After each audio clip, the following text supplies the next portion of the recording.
ද්විමේ සංඛ්‍යා පද්ධතිය නිර්මාණය වෙන්නේ කොහොමද කියන එක ගැන ඔයාලා දැන් දන්නවා. එතකොට මේකේ සංකේත වර්ග දෙකක් පාවිච්චි වෙනවා, බිඳුව සහ 1.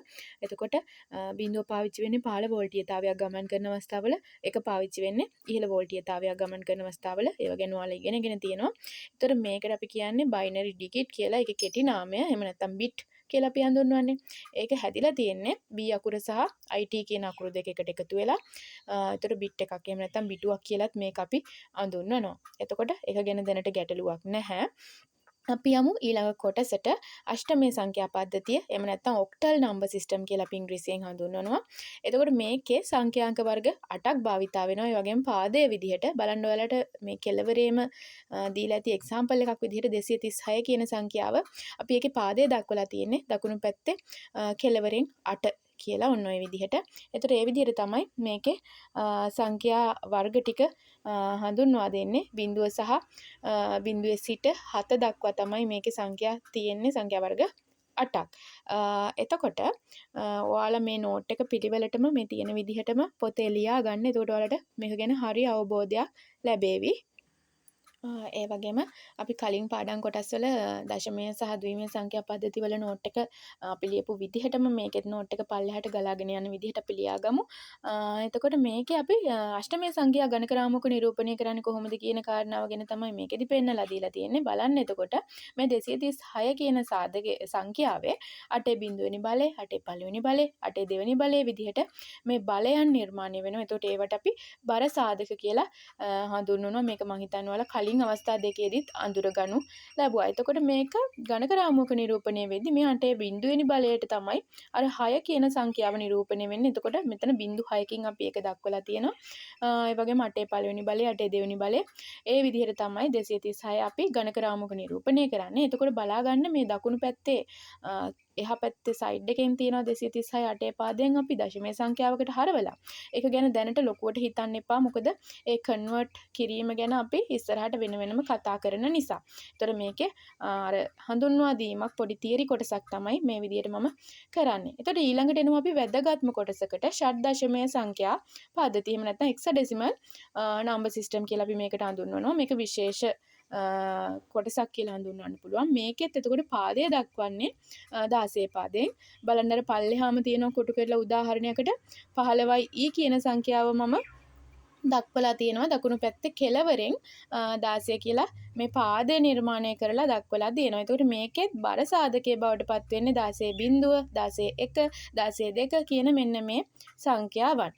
එතකොට හිතන්න දැන් ඇයි අපි මේකට මේ බිඳුවේ සිට 9 දක්වා එනකන් අපි ඉලක්කම් ටික පාවිච්චි කරලා 10 ඉඳලා බලාගන්න මේ තියෙන 15 දක්වා අපි පාවිච්චි කරලා තියෙනවා ඉංග්‍රීසි අකුරු කිහිපයක්. එතකොට 10 වෙනුවට A, 11 වෙනුවට B, 12 වෙනුවට C, 13 වෙනුවට D ඔන්න ඔය ආදී වශයෙන් අපි ඉංග්‍රීසි අකුරු කිහිපයක් පාවිච්චි කරලා තියෙනවා. මේකට හේතුව තමයි පුතාලා අපි දැන් පරිගණකයත් එක්කනේ ගනුදෙනු කරන්නේ. එතකොට 9 කියන ඉලක්කම ගැටලුවක් නෑ, පරිගණකේ 9 විදිහටම පිළිගන්නවා. එතකොට 8 කියන සංඛ්‍යාවත් පරිගණකේ 8 විදිහටම පිළිගන්නවා. හැබැයි 10 එයා පිළිගන්නේ 1 සහ බිඳුව වෙන වෙනම වශයෙන්. ඒ වගේම 11ත් එයා පිළිගන්නේ 1 සහ 1 වෙන වෙනම වශයෙන්. එතකොට මේක ගණනය කිරීම වලදී අපිට ගැටලු සහගත අවස්ථා පැමිණෙන්නට පුළුවන්. ඒ නිසා තමයි මේ වෙනුවට මේ සංකේත කිහිපයක් අපි පාවිච්චි කරලා තියෙන්නේ. ඔයාලා මේක ගැන හොඳ අවබෝධයකින් බලන්න. එතකොට මේක කොහොමද ගණක රාමුවක නිරූපණය කරන්නේ කියන කාරණාව තමයි මේ පල්ලෙහාම කොටසෙන් මම ඇඳලා දක්වලා තියෙන්නේ. ඒකේ 16 බිඳුවෙනි බලය, 16 පළවෙනි බලය, 16 දෙවෙනි බලය, 16 තුන්වෙනි බලය ඔන්න ඔය ආදී වශයෙන් අපිට ස්ථානීය අගයන් නිර්මාණය කරගන්න පුළුවන්. එතකොට මේකේ මේ 16 කියන ඉලක්කම තමයි අපි මේ අර එකේ ඒවා ගොඩට දක්වලා තියෙන්නේ. මේ විදිහට අපිට ඕනෙම ආකාරයකින් ගණක රාමුවක නිරූපණය කරගන්නට පුළුවන්. මේවා එච්චරම අත්‍යවශ්‍ය කොටස් නෙමෙයි. නමුත් මම අර දැනුවත් වීම සඳහා තමයි ඔයාලට මේ කොටස මේ විදිහට කරන්නම් කියලා හිතුවේ. එතකොට බලන්න අපි ඊළඟට යනවා තවත් අනුත් මාතෘකාවකට. සංඛ්‍යාවක වැඩිම හා අඩුම වෙසෙසි ස්ථානීය අගය. එතකොට මේකේ අපි බලන්නේ සංඛ්‍යාවක ස්ථානීය අගය කියන කාරණාව ඔයාලා දන්නවනේ. හැම සංඛ්‍යාවකටම ඒගොල්ලන්ට ආවේනිකව වෙන්නුන ස්ථානීය අගයක් තියෙනවා. එතකොට අපි මේ පාඩමේදී බලන්නේ මේ ස්ථානීය අගයන් තියෙන පිහිටුම් අනුව ඒ වගේ අගය අඩු වෙනවද වැඩි වෙනවද කියන කාරණාව ගැන. එතකොට යම්කිසි සංඛ්‍යාවක් ගත්තොත් ඒ සංඛ්‍යාවේ අඩුම ස්ථානීය අගය කොතනද තියෙන්නේ වැඩිම ස්ථානීය අගය කොතනද තියෙන්නේ කියන කාරණා ගැන තමයි මේකෙදී අපි කතා කරන්නේ. එතකොට මේකෙදී වෙන වෙන වශයෙන් කාරණා දෙකක් කතා කරනවා. එකක් තමයි මේ පූර්ණ සංඛ්‍යාවල මේක වෙන්නේ කොහොමද කියලා බලනවා. ඒ වගේම දශම සංඛ්‍යාවලදී මේක සිද්ධ වෙන්නේ කොහොමද කියලා බලනවා. එතකොට බලන්න අපි ගත්තොත් එහෙම පූර්ණ සංඛ්‍යාවක් මම උදාහරණයක් විදිහට ගන්නම්කෝ 236 කියන සංඛ්‍යාව. එතකොට මේකේ මේ පැත්ත තමයි මේකේ දකුණු පැත්ත වෙන්නේ. මේ පැත්ත තමයි මේකේ වම් පැත්ත වෙන්නේ. එතකොට මේක මේ දකුණු පැත්තේ දැන් මේ සංඛ්‍යාව කියවද්දී අපි කියවන්නේ වම් පැත්තේ ඉඳලා දකුණු පැත්තට නේද? එතකොට මේකේ මේ දකුණු පස කෙළවරින්ම පිහිටි අගය. එතකොට මේ සංඛ්‍යාවේ නම් 6 තමයි තියෙන්නේ. එතකොට මේ 6 තමයි අඩුම වෙසෙසි අගය වෙන්නේ. ඒ වගේම මේකේ අනිත් පැත්ත ගත්තොත් එහෙනම් වැඩිම වෙසෙසි අගය හොයන්න අපි වම් කෙළවරින්ම පිහිටි අගය තමයි ගන්න. ඒ වගේම මේ අංක දෙකම ශුන්‍ය නොවන අගයන් විය යුතුයි. තේරුණාද? දැන් හිතන්න මෙතෙන්ට බිඳුව තිබ්බොත් එහෙම අපිට මේකේ වැඩිම ස්ථානීය වෙසෙසි අගය විදිහට අපිට බිඳුව සලකන්න බෑ. මොකද බිඳුව කියලා කියන්නේ ශුන්‍ය අගයක් වෙන නිසා. එතකොට මේකෙදි අපි 2 කියන සංඛ්‍යාව තමයි මේකේ වැඩිම වෙසෙසි ස්ථානීය අගය කියලා හඳුන්වන්නේ. එතකොට ඊළඟට අපි දශම සංඛ්‍යාවක මේක වෙන්නේ කොහොමද කියලා බලමු. එතකොට මෙතනින් මම ලියන්නම් 58.02 ඔන්න ඔය විදිහට. නැත්නම් තවත් අපිට ස්ථානයක් ගන්න පුළුවන් 0.25 කියලා. එතකොට මේකෙත් ඒ වගේ තමයි මේ පැත්ත තමයි වම් පැත්ත වෙන්නේ මේ පැත්ත තමයි දකුණු පැත්ත වෙන්නේ. එතකොට දශම සංඛ්‍යාවක් වුණත් අපි මේක කියවගෙන යන්නේ වම් පැත්තේ ඉඳලා දකුණු පැත්තට වමේ සිට දකුණට. එතකොට මේකෙදි අඩුම සහ වැඩිම වෙසෙසි ස්ථානීය අගයන් හොයද්දී අපි දැන් මේකේ බලමු අඩුම වෙසෙසි ස්ථානීය අගය මොකක්ද කියලා. බලන්න දශම තිතත් එක්ක තමයි මේක අපි සලකලා බලන්නේ. එතකොට දශම තිතට වම් පැත්තෙන් හරිද? දකුණු පැත්තෙන් දශම තිතට දකුණු පැත්තෙන් ඈතින්ම පිහිටි ශුන්‍ය නොවන අගය. එතකොට මෙතන බිඳුව තියෙන්නත් බෑ. බිඳුව තිබුණොත් එහෙම ඊට මෙහා ඉලක්කම තමයි අපි සලකන්නේ.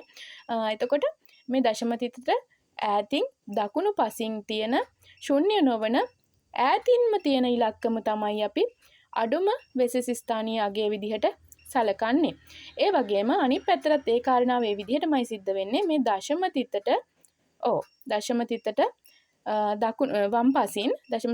වම් පසින් ඈතින්ම පිහිටි ශුන්‍ය නොවන අගය. එතකොට මෙතන ශුන්‍යයක් එහෙම නැත්නම් බිඳුවක් තිබ්බොත් එහෙම බිඳුව නොසලකා හරිනවා.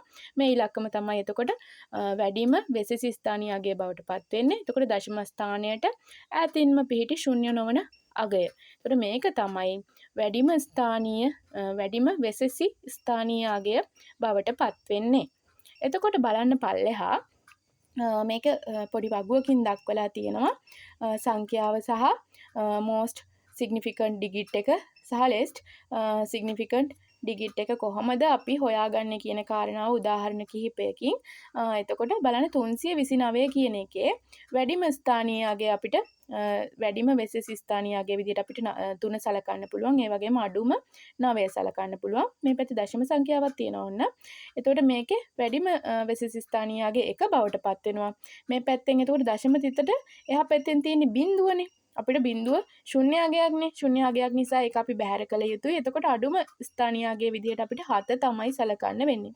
මේක බලන්න කිසිම ගැටලුවක් නෑ අපිට මේකේ 5 වැඩිම අගය සහ 2 අඩුම අගය විදිහට සලකන්න පුළුවන්.